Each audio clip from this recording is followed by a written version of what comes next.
We've done old fashions before, but have you had one like this?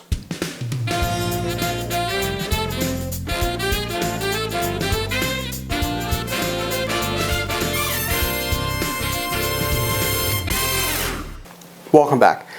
Today, I'm going to create the Maple Old Fashioned. Now, the Maple Old Fashioned is similar to the Rum Old Fashioned that I made a while ago, where instead of utilizing whiskey, it utilizes rum. This drink comes into vogue really as a whiskey replacement, but it doesn't just follow the old-fashioned idea. The reason it's called a Maple Old Fashioned is that instead of simple syrup, it utilizes maple syrup. So hence the maple name. And this is a variant on the Rum Old Fashioned because we will be utilizing rum.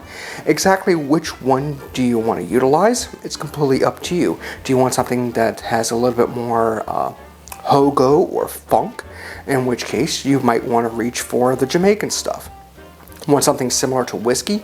Look for a rum from Barbados, something like Plantation, which is from Barbados, and because those are aged in whiskey barrels.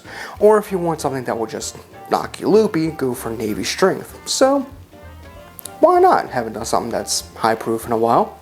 Let's get into it. This is a stirred cocktail, which means grab a mixing glass.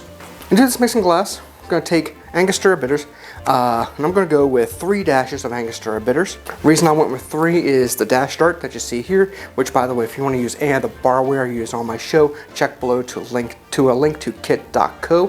Find these dash starts, anything else I use in my bar, aside from the alcohol, of course. This thins out the dash a little bit, so I went 3 dashes. 2 dashes, 3 dashes, completely up to you of Angostura Bitters. Now I need my jig, and I need maple syrup.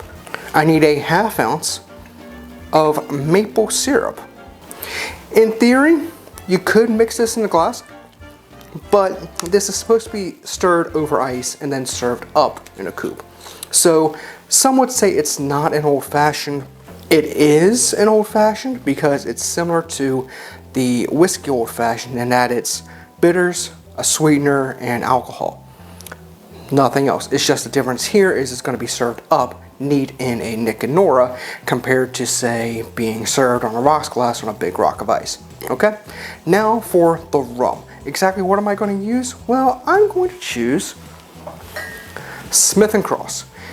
It's Jamaican style, it's Navy Strength, completely fine. If you want to utilize, say, Appleton Estate, Plantation, heck, if you want to go to Demerara and utilize, say, El Dorado, actually, I haven't used them in a while.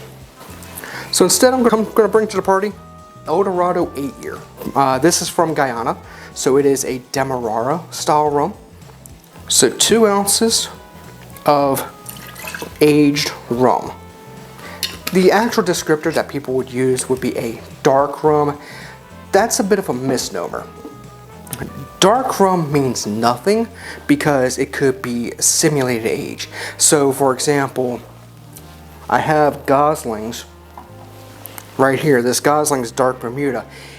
It simulates age through coloring, whereas actual age, such as El Dorado 8, has a age statement attached to it. So, and the wood tannins from the age are in the rum itself. So try to pick an aged rum, not just a dark rum, quote unquote. And now, grab your ice. I'm going to fill this mixing glass up to the top with ice.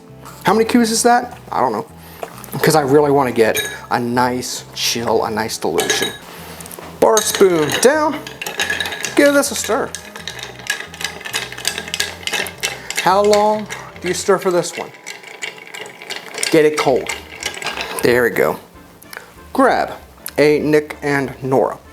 Take julep strainer, strain neat into stemmed glassware. The garnish for this would be a orange twist. I don't have oranges, I do apologize, but that would be the appropriate garnish for this. Peel the orange, express the oils, clean the glass, dump in, you're set to go.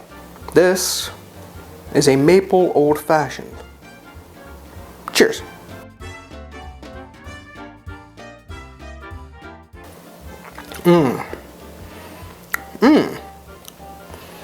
The maple syrup, the Demerara rum, the bitters, just,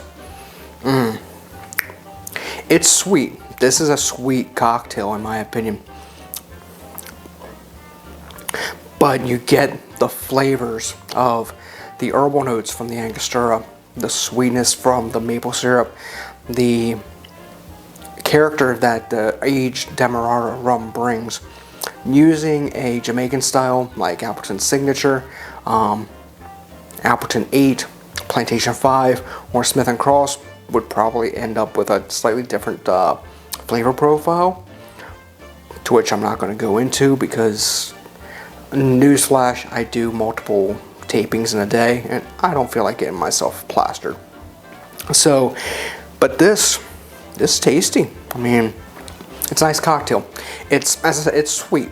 It's not cloying, but it's getting close to there.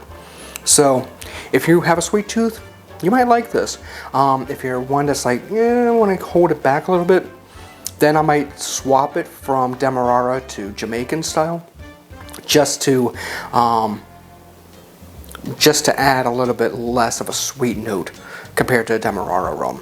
But no, this is fine. This is good. I'm pleased. If you like the video, then please hit the like button, comment, subscribe, and share the video, please. As I said, if you want to use any of the barware I use on my show, check down below to a link to kit.co, which houses everything I utilize in my bar under the sun. Aside from the alcohol, of course, because, well, I don't want to do that. They're all Amazon affiliate links, which means you know what that means. Find all my socials down in the description below as well. Until next time, thank you for watching. I will be back real soon with another cocktail. This has been The Beginner's Bar.